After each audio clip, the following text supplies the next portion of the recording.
तो hello guys, मैं तो बात करने जा रहा हूँ। बहुत दुख की बात है कि भोजपुरी में पवन खेसारी लगा रहता है भाई। कभी उसका भी बात तो कभी इसका भी है, मगर हम लोग कभी सोचे हैं कि अरे यार भोजपुरी में एक ऐसा काम है जो अभी तक कोई भी नहीं किया है। तो आप लोग सोच रहे हैं कौन, तो चलिए हम बताने जा रहे हैं।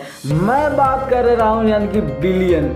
कोई भी ऐसा गाना नहीं है जो बिलियन क्रॉस किया है भोजपुरी का। भाई मिलियन तो 800-900 मिलियन तक पहुँच गया है, मगर आपको सोच रहे किसका?